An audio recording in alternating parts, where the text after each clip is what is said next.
Rich Metre for the next round of action here from Indianapolis.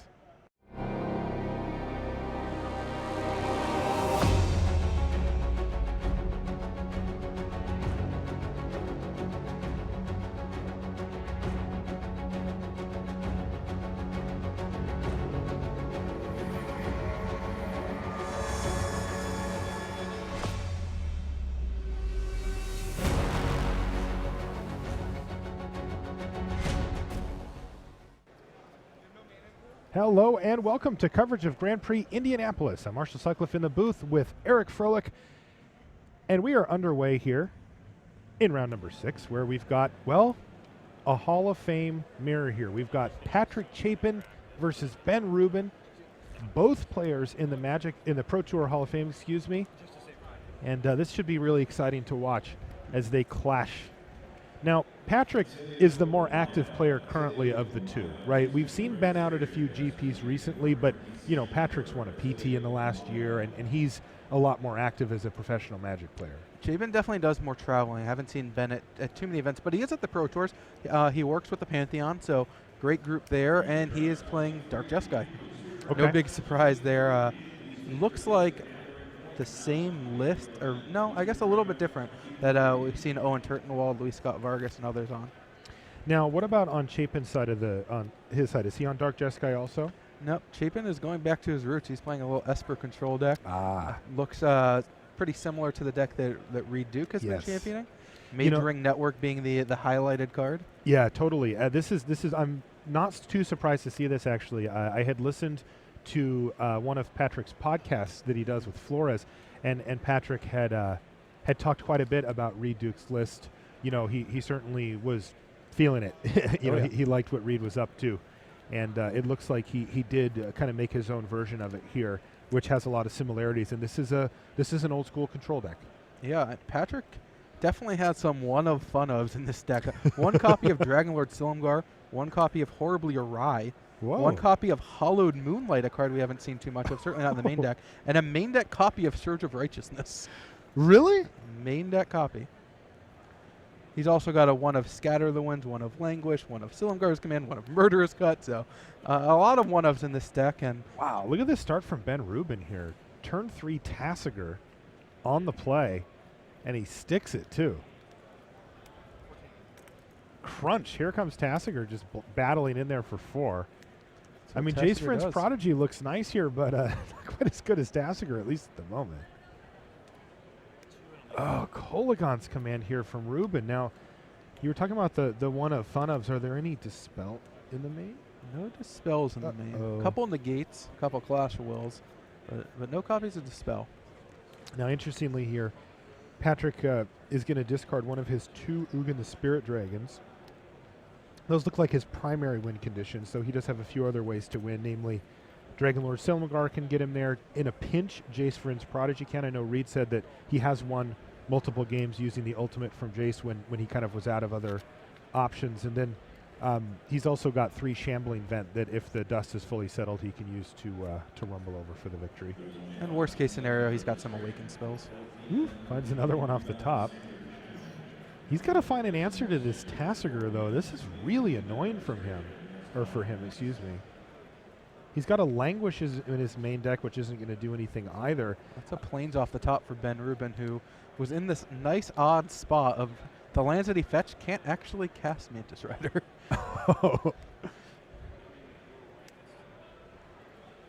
And he's going to kick things off with Dragon Master Outcast. Is this bait?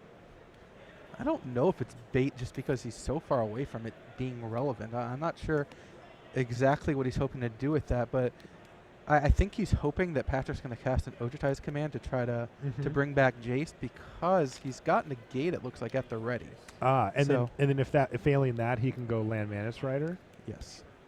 Oof. But it looks like Chapin's going to announce the command. Negate comes down before command does.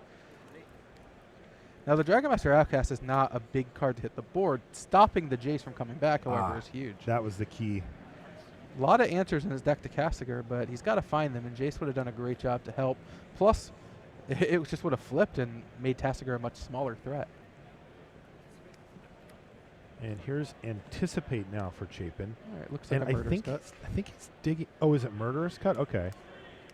Yeah, that'll give him the answer to Tassiger, so that's a big one. Yeah, he was digging for something like that. I think he's also got his Dragon Lord Silumgar in hand, so he's probably wanting to ensure land drops. I know he's. Is that a Dragon Lord Silumgar? It looked like Silumgar's command to me. He might have both. Oh, you might be right. Both players actually have a main deck Dragon Lord Silumgar and a main deck Silumgar's command. Two cards we don't see a lot of, but both players are opting to play one of. That's funny. All right. Wow, so finding that Murderous Cut just huge here. Now, see if we can get the graveyards a little more on screen, maybe. Yeah, we can ask him to move them over. We know the way that Patrick likes to arrange his lands is it does take takes up a lot up some of board. Space. Yeah. No other permanents besides lands, nor is it hard for. It's pretty hard for him to have other permanents besides maybe one, but. Yeah, I like how Patrick does this because there's never a question how many lands he has. Yeah. It'd be easier if I just stacked them all up. I wonder if that's why he does it that way, or is it just a habit, maybe? Yeah, he also taps his lands kind of one at a time to make sure that he's leaving the right lands untapped. You don't see him make very many land tapping mistakes. Obviously, Patrick, one of the best players in the world, one of the best players of all time, Hall of Famer. So no big surprises there. All right, well, there's land number 5 for Ben Rubin here, Fro, and all of a sudden, Dragon Master Outcast is ticking up towards relevancy at a pretty alarming pace here if you're in Patrick Chapin's seat. He held off on Mantis Rider to play around sweepers, though. Now 2 Mantis Riders. This might be time to deploy. So does the second one make you a lot more likely to play one out of your hand as you've got the backup? Yeah, it does, just because the Outcast is not doing that much right now, and you'd like to press the clock. If he doesn't have an instant speed answer, if Patrick doesn't have an instant speed way to deal with Mantis Rider and it hits, Chapin's going to go down to 3 life. So even if he taps out for like a Languish or a Planar Outburst, well, the second Mantis Rider just wins the game on the spot. So this is a pretty easy spot for Ben to deploy the Mantis Rider and see what's actually up with Patrick's hand. He's not going to attack with the Outcast since the Shambling Vents is there to block it, which could be relevant here as Chapin is at 7 life. Right. He has the Crackling Doom in hand, but doesn't have 6 mana, so he actually can attack with the Outcast. Right.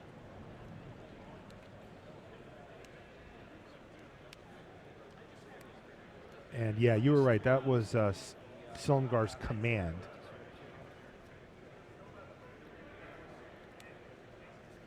And he is going to use that to return the Mantis Rider to Ben's hand and kill the Dragon Master Outcast. So a nice swing there for Chapin, but no land drop for him here. He also just passes a turn back, though. No attack from Shambling Vent, so he's got to have something here. It looks like it's an Utter End. Yeah, Utter End's a pretty great answer. Looks like he can follow it up with a Dig Through Time, which is exactly where you want to be when you're Esper. Wow, this is going to get really tight down the stretch here because Rubin has Jeskai Charm in his hand. He just needs to connect with one of these Mantis Riders to line up a lethal Jeskai Charm. Ooh, and there's a land off the top for him as well. Yeah, a little late on that land, and the gate off the top for Chapin is kind of a great answer to a lot of the threats happening. Being able to take care of this Jeskai Charm is definitely an important tool for Patrick to have right now. He's going to dig here. Yeah, he's going to respond to the Mantis Rider. Wouldn't mind seeing something like Horribly Awry. The one of? He's got. Would really like to see a Surge of Righteousness. looks like. Oh yeah, looks like he's got 8 one-ofs in the main. Yeah, looks that way. At least for the spells. There's some lands in there too. Yeah.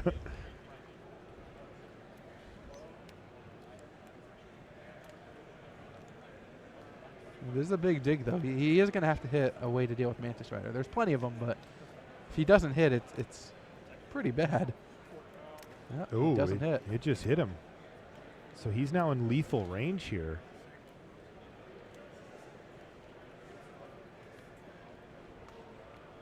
What is it that he actually did pick up? Was that an ultimate price, it looked like? He'd be pretty sad about that. If he hit something like ultimate price and Utter End, if Ben Rubin waits and Patrick doesn't draw a land, he can actually hit with his Jeskai Charm when the gate is down. I'm not sure exactly what he actually found, though. The same thing applies to a card like Languish. It looks like he's going to go for Jeskai Charm here, though, which is not what he wants to do, because you're walking not just into Negate, but into Clash of Wills. You don't want to open that door. So we'll see what actually happens. I think he's going to pass the turn, and correctly so.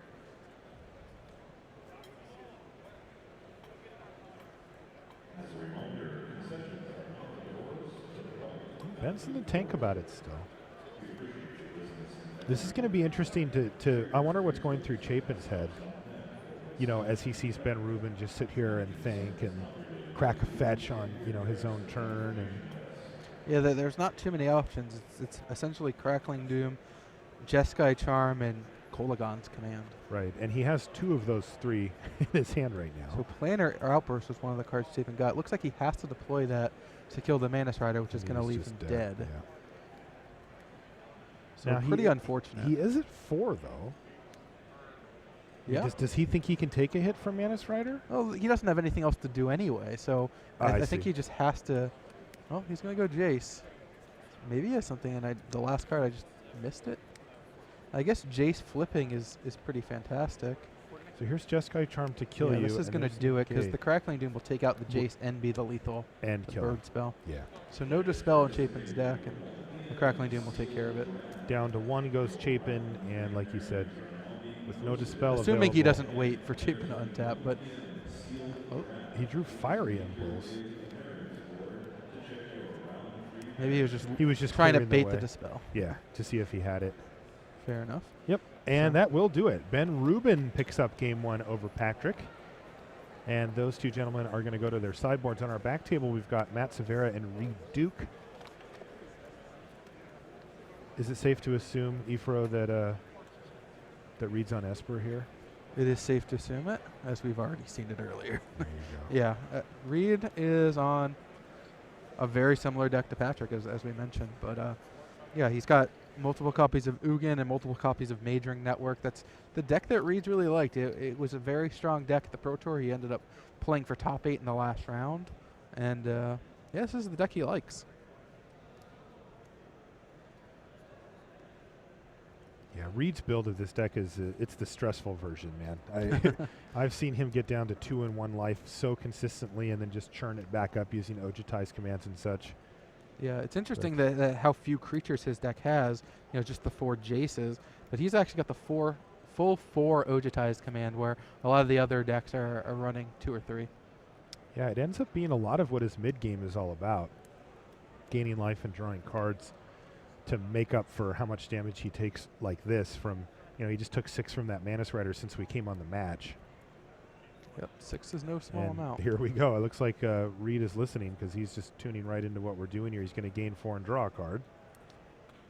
It's a Murderous cut off the top. Ooh, fire that off here. I would imagine so. 2 cards in hand for Severa.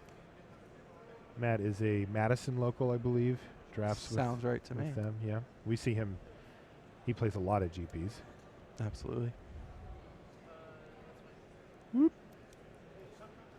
So down goes Manus Rider, and Reid looks like he's really stabilized out here. Or did I speak too soon? I think Reid just drew his card and passed the turn. Here's Ojutai's command. What can he get back? Oh. Dragon Master Outcast. So Reid is going to have to counter that if possible. Looks like Is a clashing? Yeah. Not bad. Getting that late game value from Clash of Wills has got to be a relief. And it's just draw go here for Severa. Is this where Reid starts beating down with his Shambling Vent? Well, we've seen him be pretty aggressive with just, hey, I'm getting in there with this thing whenever the Yeah, the it door's really open. depends on his hand. It looks like there's an Utter End, so I think he's going to keep that up, try to play around something like maybe Sarkin or taking more Mantis Rider hits. But he's in no real hurry. As this game progresses, if he keeps drawing spells instead of lands, he's still pretty happy with his position. Yeah. Doesn't really want to lose a land at this he point to just something drew like a Crackling Doom. Dig also. Yeah, Dig is pretty fantastic here. Is that a good card? They just banned it in all the powered formats. No big deal. Yeah, Reid says, well, you can play it in Standard? How many of them? Sign me up. Yeah, Dig with Negate backup is a pretty sweet place to be. It is legitimate. And I know there's an Ugin in the pile of 2 cards. I didn't quite catch the other, but Again, Reid's deck is heavily skewed towards Ugin as his win condition. Yeah, this is not really a place where we see Reid losing from very often. Yeah, he's now, what, up 6 cards in hand. He's about to have an active Planeswalker. Well, it's going to get Crackling Doom, but I don't think Reid really cares about that. No. Looks like there's an Anticipate in hand, a couple of counters, and an Ugin. And no pressure. This is where Reid really wants his Majoring Network. That thing could do work right now. Yeah, it could. How many of those does he run? Just a couple? 2 of them, yeah. Yeah. 2 of them and a Haven to be able to get back an Ugin. Only 2 copies of Shambling Vent, actually. Only 2? Yeah. Interesting. Did you find a Manus Rider, Matt? You did. Reid has to decide which answer he'd like to use on this Manus Rider.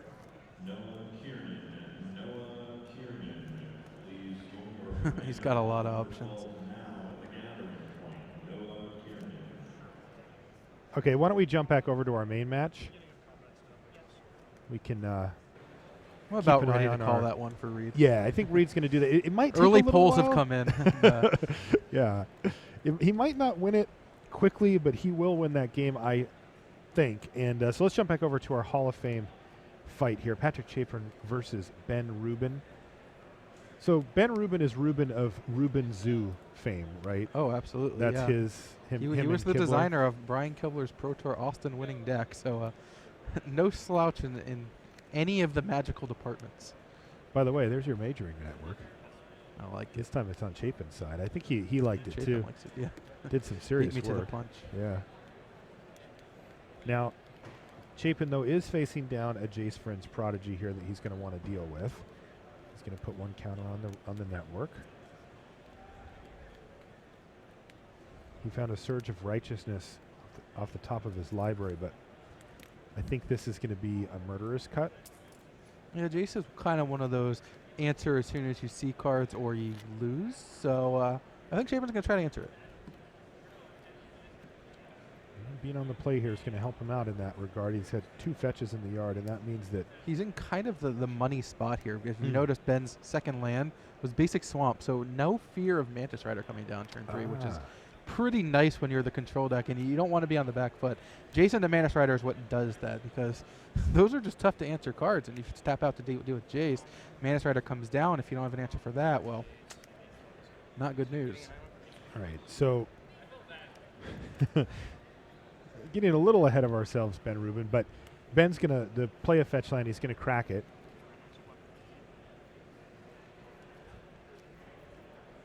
He's going to get an island with it, and he's going to play Kolagon's Command to make Chapin discard a card and get back that Jace. And he's just going to main phase this here to make sure it Surge of resolves. Righteousness down. Yeah.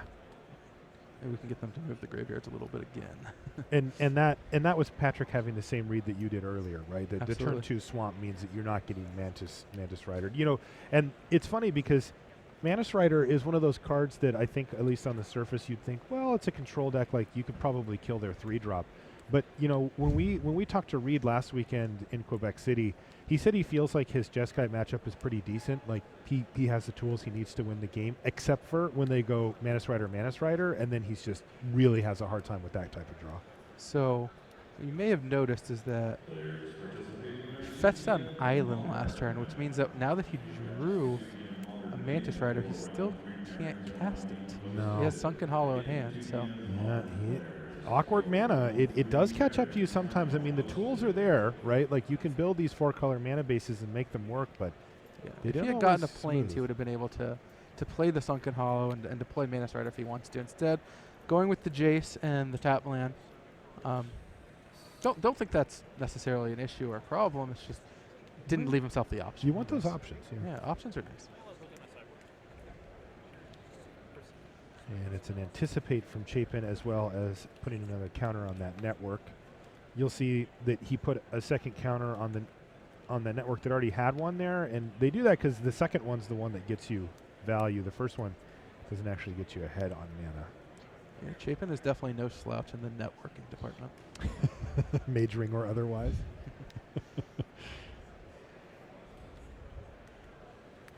All right, so Chapin plays Shambling Vents and ships the turn back to Ben. I see a Painful Truths in hand for Ben. He's got, what, 6 cards in hand here, so he's got to have action.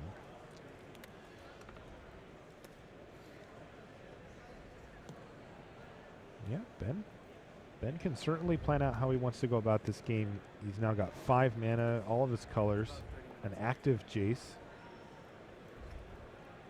and a grip full of cards. So it's really just a matter of how does he want to approach this game. Chapin with just 2 sources of colored mana right now. Might be able to overload him a little. And he's actually just going to go for Painful Truths here. Yeah, this is a pretty fantastic card in the matchup. Just full draw 3, don't care about life total, and you're already playing a deck full of card advantage, great threats. Like, this is just a big one. Wow, that's huge. Chapin has to be pretty bummed to see that. He is bummed to see that, but by the same token, nothing is actually really getting added to this board. He's not under any pressure, so being able to charge up these networks and not too far away from getting an Ugin down, it's not necessarily the worst spot in the world, although he's going to be facing a ton of threats. Jace is going to flip.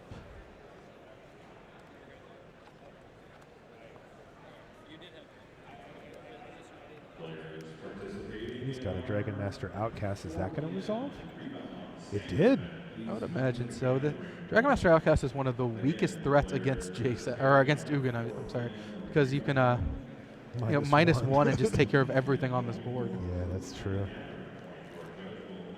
I've done that. 6 brags. Great. It feels so good. Boom! Big Daddy's home. So Majoring Network does get cashed in, the one that had the 2 counters on it, and that means that Ugin's going to come down and -1 immediately, which is going to kill both the Planeswalker and the Dragon Master Outcast, exiling those.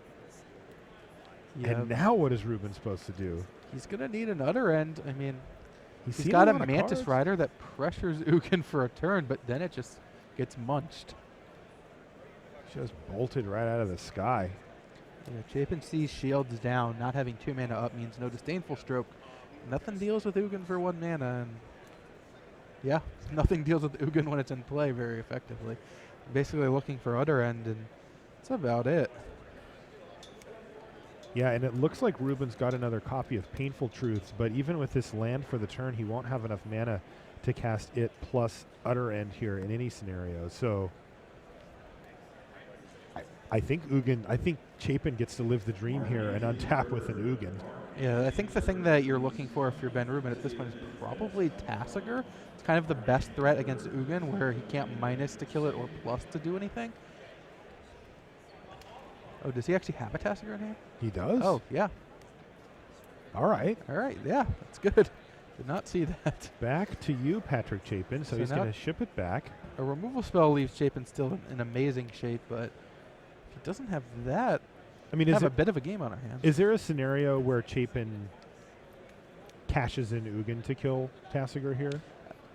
There's a scenario. It looks like he has a Surge of Righteousness in hand. That's a pretty sweet answer. Tasigur. It's actually an interesting question of, you get a lot of shots in with the Ugin before the Tasigur takes it down, because it's effectively only dealing 2 a turn, because it's plus 2ing every turn. That being said, Tasigur is going to be drawing extra cards every turn as of right now. Ben smartly leaving up 4 mana, plenty of blue to be able to activate the Tasigur with the Golden Fang, and his graveyard right now has 2 cards that he very much would like to have back. They provide excellent card advantage. Yeah, he's got one of the Painful Truths in his hand, though. Chapin might take it from him. Yeah, he does. Well, Fiery Impulse is just doing nothing. Yeah. And Ojutai's Command, just not very effective right now. There aren't creatures that Chapin's going to be casting. It's basically gain 4 draw card right now, which is not even better than just activating Tasigur. So Ojutai's Command is kind of stranded at hand for now. This also tells Patrick Chapin that the way is clear for that Surge of Righteousness to take down Tasigur. Absolutely. Oh, interesting. So he's got 5 different spells in his graveyard, and Chapin's now deciding which one he wants to give him. The negate messes up that plan. Well, there we gives go. him the Painful Truth. So Durrested right back into right back in the hand. So Tasigur basically activated to make Chapin discard Duress. Pretty much. Does he have a good answer in hand for Painful Truce, or is he planning on letting that resolve? That is the question. Didn't see. Okay, so it looks like Ben Rubin wants to kind of overload Ugin with attacking threats here. Right, try to get it down to 1. Of course, this Surge is going to take out Tasigur, and then the Ugin will just take down the Manus Rider. So that still is in not fine gonna shape. work. Yeah. He doesn't actually have anything that can deal with Painful Truce, so it's going to be 3 more cards if Ben Rubin wants them. There we go. He's got a choice now. He can leave up Ojutai's command, he can cast Painful Truce, or he can just activate the Tasigur on its way out to get an extra card. Right now his graveyard's pretty great. He'd be pretty happy to draw any of those cards for free.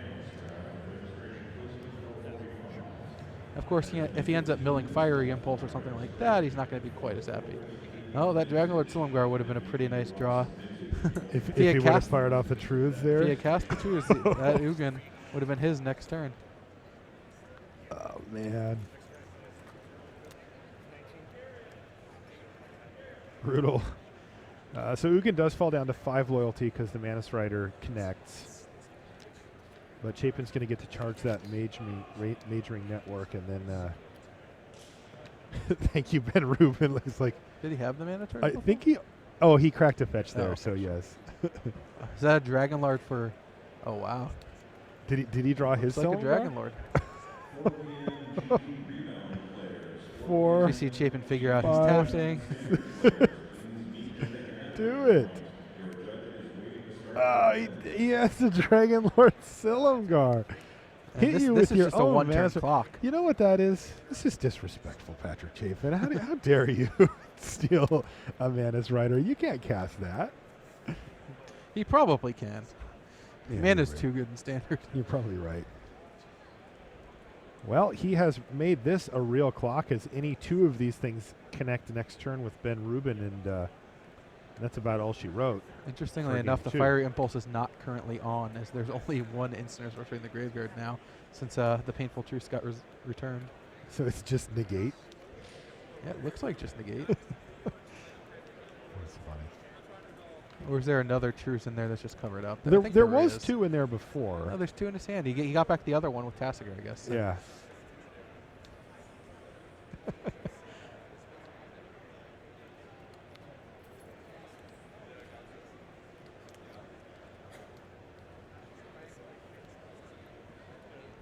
Complete disregard from Patrick Chapin.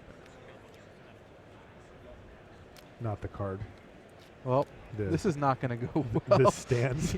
He needs to find an answer for Ugin and the Dragonlord with 4 mana. With 4 mana, or he's dead to any one of these things. Yeah. He's going to take a quick look, and Patrick Chapin picks up game 2, which I can't lie. I'm kind of happy about that. I wanted to see a game 3 between these 2 gentlemen. Oh, this has been a good match. For purely selfish reasons. I like watching great Magic, and we get to see it. You are a selfish man. Let's take a look over at our back table. Where we've got Reid Duke and Matt Severa. Do you think Reid's finished that game yet? I think he has. I'm gonna go.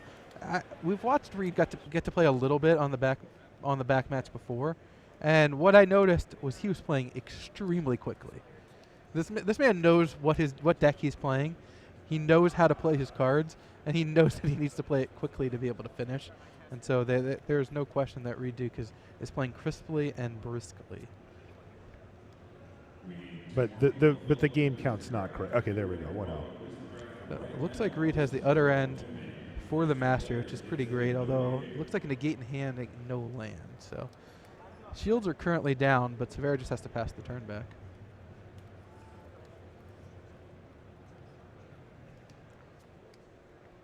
Once that network starts to oh boy. Oh boy. Well, Reid is going off.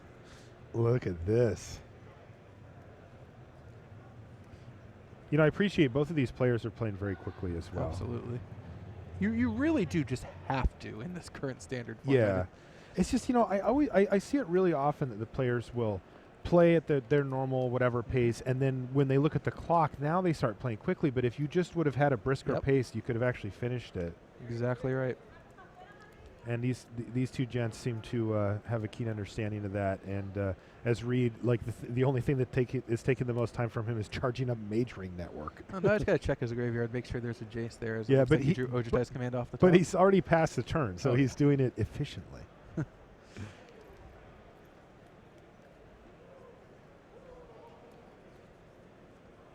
Oh, they have the same number of lands in play.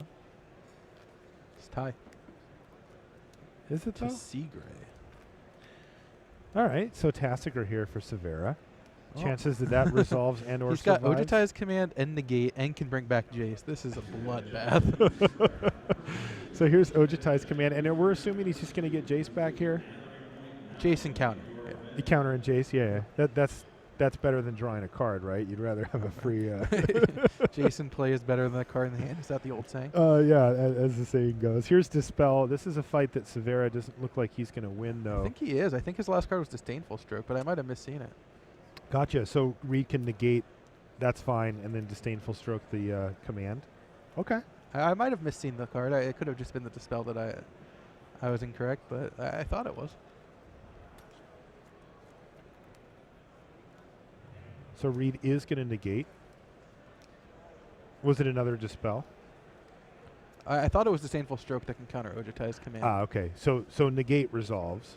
Yes. And yeah, you saw it right, Efro. It was Disdainful Stroke. So So he's gonna need an Tassiger answer. has arrived. Now he doesn't have enough he's one mana to short now. activate. So a Murderous Cut or something like that from Reid would be pretty handy here. Yep. There's the cut. And it Had looked it all like there was planned out. another Ojutai's command in hand.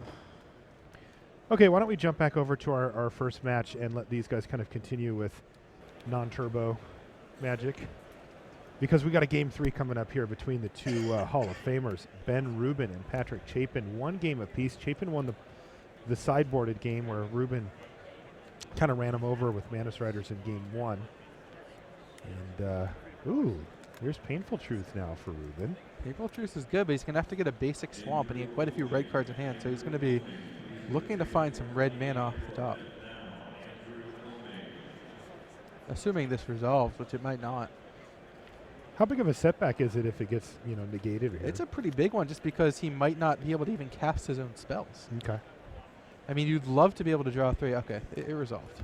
Chapin's just fetching. He also found a mountain and a Not flooded sure if strand. Ben has to discard here. I would imagine he does. Okay, yeah. He's going to discard the mountain. But he's got a flooded strand too. Passes the turn back to Patrick. Patrick just says land go. Not a lot going on here for him. Well, that's what the deck does, to be fair. It doesn't really have many cards that you can play at sorcery speed, and certainly not ones where there's no board presence to answer. So Would you basically looking at expect Jace to still be in post-board? That's an interesting question. Jace is an extremely powerful card for Patrick Chapin, but he knows that Ben's got cards like, Fiery Impulse. He saw last game, and making that card dead, it might be worth it especially on the draw. I'm honestly not sure. You mentioned that that Jace is the only creature, right, in Reid Duke's list. Right. But that's not true of Chapin. He has one Dragonlord Solongar, all right, which so we saw last game. Effectively. If he has all his copies of Ojutai's command and you really don't mind your Jace's dying to Fiery Impulse, although you'd still prefer it not happening, Jace is such a powerful card and does give you, an early play, but might not be worth it. I could certainly see shaving a couple of them, but it wouldn't surprise me if all 4 are in, or honestly any configuration. I just haven't played the deck enough to give you a good answer on that one. Hopefully Patrick has. He is going to fire sure Patrick off. knows exactly how many Jaces he wants in after Sideboard. He's going to fire off the Murderous Cut here to make sure that the Jace over on Ben Rubin's side doesn't get going. And play a land and ship.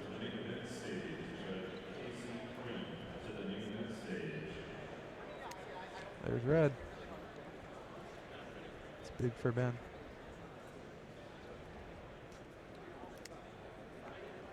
Chapin's got all his life.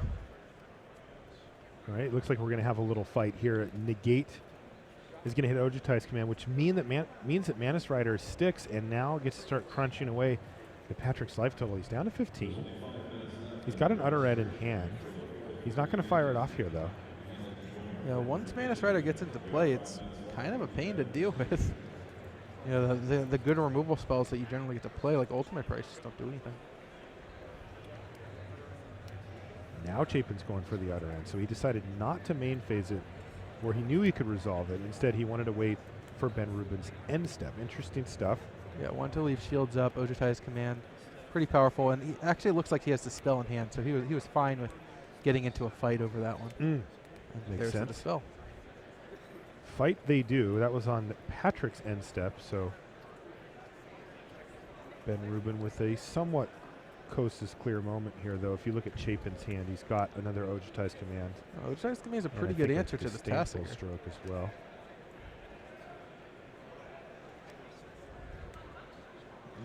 There's Tassiger. Tough decision of what to actually exile.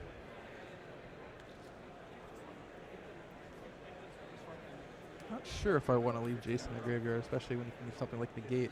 Although definitely surprised to keep Fiery Impulse in the graveyard. Yeah, especially when he could have exiled it, right? He tapped an extra land to not exile that card. In the meantime, Ojutai's command is going to get disdainful stroked, and Tassiger's going to stick. Oh, there's not a dispel left in hand for Chapin, is there? Nope, Tassiger's in play. Okay. Chapin had an Ugin. Yeah. Oh, he did have dispel. Oh, geez. So he wins that fight, and has the dust settled here. Now, who can reload? Who can cast their Haymaker first? What does Ben have? He just gets to play Tassiger right now. 2 Tassigers.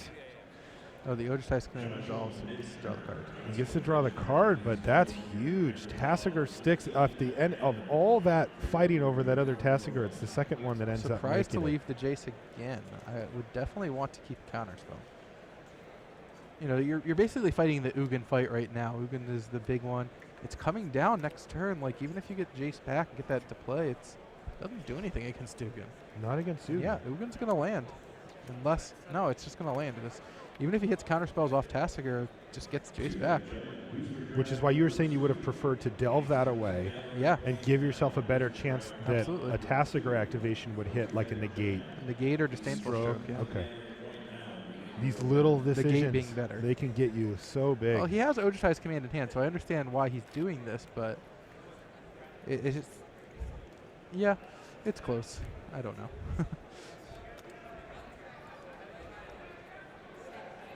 Now, is there a land in hand for Chapin here? Duress. He does have a land. Interesting. He drew a duress, but that will basically cost him not playing Ugin this turn. If he wants to fire off a duress, it sets him back an entire turn. Yeah, he can't really afford that. Oh, he's doing it. He can really afford that. So he's going to meet Ojutai's command. I mean, this is going to cost him a lot. Yeah. Right? Like it's gonna put him at 2 life. He's dead to a number of things. Yeah. And Ben's gonna get 3 draws at it. He's gonna get the Ojutai's command draw, and he's gonna get a draw off Jace. To hit try a to just Manus Rider or whatever, yeah. Manus Rider, if he doesn't draw it off this draw, he draws it off one of the next 2. He's got Crackling Doom, Kolagon's command. Oh, right. Woof. But Chapin felt that his only way to win this game would be to resolve Ugin, and this gives him the best chance to do so. Well, it does. Ojutai's command is the most punishing thing, though, because this Jace coming back again means multiple draws. Now, if Ben misses on his next, let's say, 4 draws, and Ugin clears the board, actually, what's going to happen here is Chapin is not as dead as I thought. There is a Shambling Vents in play that I originally missed. Okay. And so he's going to gain 2 life. Oh, Ojutai's command just resolves. Or, I mean, Duress just resolves. It's interesting. Now, this is an interesting spot because if Chapin turns on Shambling Vents and Ben hits Instance, then the Fiery Impulse is turned on To and he kill can kill the the Shambling vents, Vents. but it didn't. At least Shambling not Vents yet. can also block. Yeah, that's what I was thinking. Nope, going down to 2. Because this is super Well, interesting. he knows the last 2 cards now. Ben played a land pre-combat that he drew, and he brought back Jace, and he knows about Fiery Impulse. So But Impulse was not live, right? Impulse To does not kill have events? Spellmaster now. Yeah. Well, it could have potentially been turned on by Tasker activation. So is he actually going to play the Jace and let himself get it Ugened? This is just weird. So Chapin, though, did have enough to activate Vents and still put a counter on Network, right? Which would mean that even if the Vents was dead, he could still cast Ugin. Yes. So he's down to 2, but he could actually be at 8? Yes. This is interesting. Again, somewhat risky. Tasker could have been activated, and Spell Mastery could have potentially been turned on. Now, Chapin gets to return a card to his hand, so it's possible that he wouldn't have had the instants in there because he would have had to cast them. And Chapin could decide, no, you get that so he gets another back. Jace back here. Yeah. The board gets wiped. And Ben is just left with Fiery Impulse and Jace, so he needs to draw something. Nope, that's a land. He drew a land. Wow. There's so now Jace. Chapin's going to get his Shambling Vents turned on, and he's at 2 life, so kind of the perfect amount to be out of Mantis Rider range immediately. He found Duress. Yeah. He knows one of the 2 cards in Ben Rubin's hand is a Fiery Impulse, and he's just going to take it away from him here. Absolutely. And Jace down, Vents in, Chapin back to 4. Whoa, this is so close. Chapin has just taken control of the game, though, and he's just out of range of dying to anything this turn, at least. Wonder if he's better off holding Duress for a turn to potentially play around. He couldn't have Crackling Doom in hand or Kolagon's Command. He would have cast them. Oh, that's Negate. So that might just be enough with that Negate. Yeah, and this is a quick clock. This is 3 turns as well. 5, 10, 15, you're dead. Just Ugin alone without any help is a quick clock. Ugin is tough to beat. Chapin's back up to 6, putting him almost 2 cards clear. And with the Negate in hand, he surely is. Oh, man, that was close. Oh, it's a Mantis Rider off the top. Good, not great. Does he attack Ugin or Patrick? He can't kill either. Yeah, with that last card being a land, he's in one of those just bad spots. So now Ugin gets to kill Mantis Rider, and then Vents gets in. Yes. What was it? Horribly awry, right on time. So some Magic cards are named better than others. Yes. This is one of the good ones. Horribly accurate name. Yeah. Chapin just needs to draw a complete disregard, and we have the. He was really looking for something like Crackling Doom to be able to kill this Vents and leave himself alive to Alex, but of course Chapin with Negate in hand, and he's closing this thing out. It's just over next turn. There's no answer to both these things. No, he drew another Vents also, so. Yeah, there was already no good answer to 2 threats in play, and the third one is. And that's it, Patrick Chapin. That was fun to watch. He finds the victory there. Down the stretch, some really subtle little things. Do I delve this card away? Can I afford to activate my Shambling Vents? There's some risk that's taken on either side. Do I want to turn off my my Ojutai's command, on Ben Rubin's side? Really cool stuff down the stretch. Let's check back on our back match, though, where Reid Duke and Matt Severa are still playing quickly and still just sort of churning away here. And this looks a little familiar. Ugin and Shambling Vents, you don't say. Reid counting his cards in his library. Who knew? Look at that Exile Zone. Oof, that's a pile. Yeah, Shambling Vents and Ugin, they are holding hands, skipping the road into victory here together on both of our feature matches, it looks like. Remember, Reid's up a game here, too. That Chapin and Rubin played so crisply and clean, like very, very quick pace, and they played some reasonable length games and really just handled themselves very well. They've been there before. Totally. Yeah, that was really fun to watch. Yeah, Chapin definitely showed that, he knew the deck he was playing as, he knew his deck, sequenced things the way he wanted to, had that one tough decision on whether to cast Duress or just throw that Ugin out there, and everything worked out for him.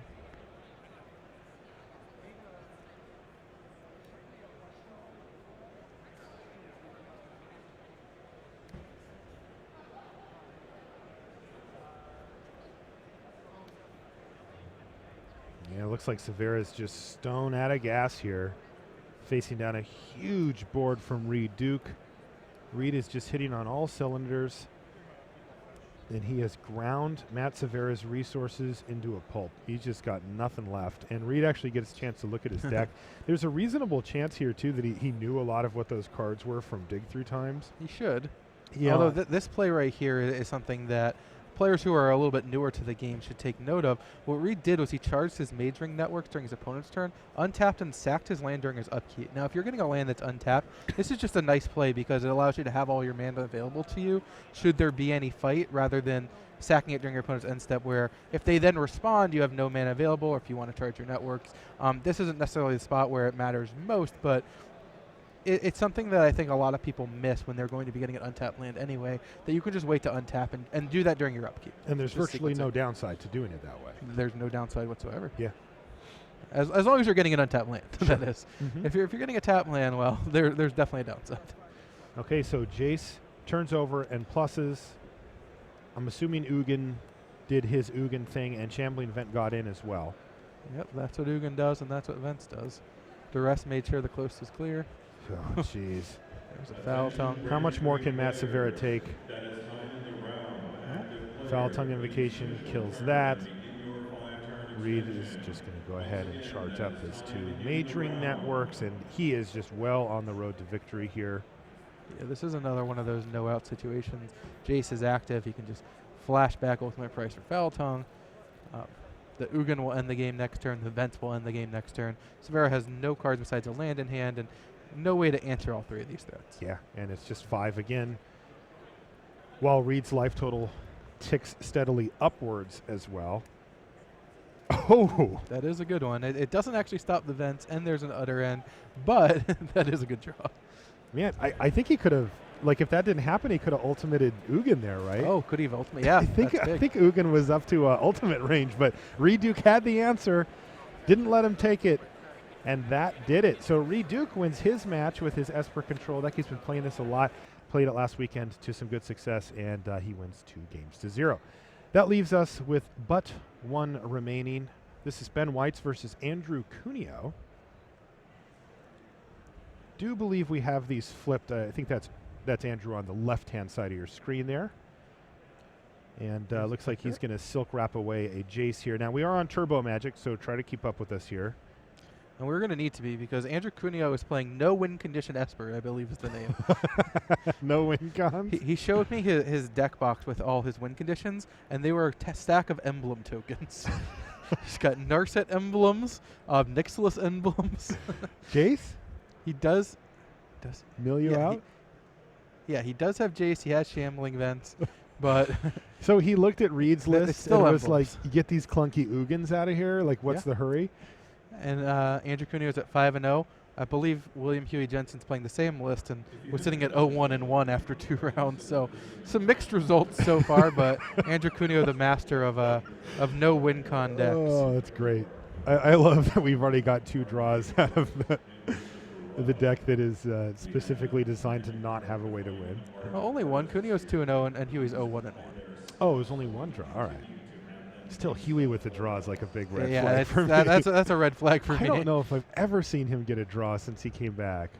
I kind of would like to know what pace they're playing at in not speed Magic, because it looks like they're playing ridiculously fast. I understand how the speed camera works. No, I've lost a lot of these matches. It looks like they're playing crazy fast. No, I think they're playing fast anyway. Yeah.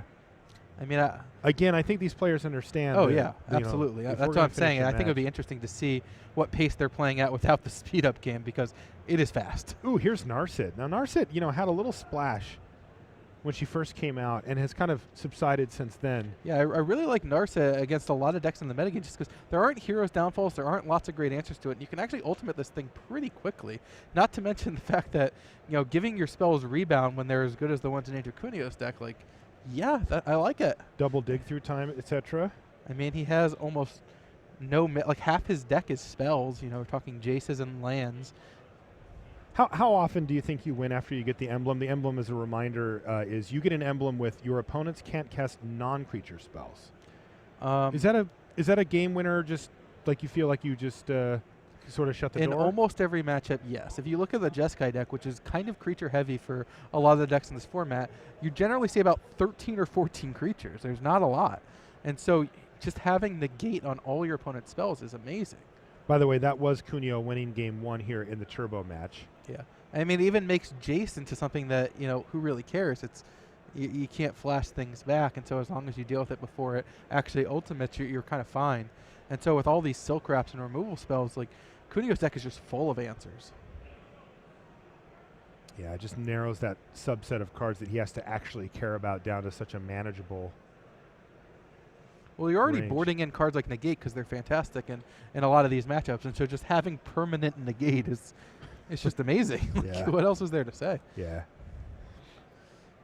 So this Jace can flip, and is that? Yeah, okay. Crackling Doom can get flashed back, take down Obnixilis. Yeah, we've seen that pretty often. The fact that Crackling Doom just does 2 damage pops up just often enough so that even against these decks that don't really run that many creatures, it still works out to be useful, at least on some level. Look like a Silumgar's command off that Narset. Is that Narset gonna just take starting down- at 7 loyalty. That's all. So much loyalty. Huge, huge. He is going to need to answer this Tasker, though. Does Andrew find an answer? They found something. I don't know what. Well, he's going to go for that. Oh, does he get to just go kill a Planeswalker, bounce a creature here? Yeah. Oh, it's pretty good. I mean, Tasker gets activated. It looks like a Jace comes back to hand, but that Narset's in play. I mean, it's already gotten multiple cards. Right, so it's big tempo swing there for Andrew Cuneo after the dust settles, even though the cards are still in hand for Ben Weitz. I mean, just set him back a lot of work, a lot of effort, a lot of mana. Yeah, I mean, it is a real cost to have to delve away your graveyard. You can't just keep running out the Tasker. Narset's still hanging in there, but barely. I think we're going to see a Wild Slash. Oh, he actually got rid of it. Yeah, he can flash it back right away if he wants.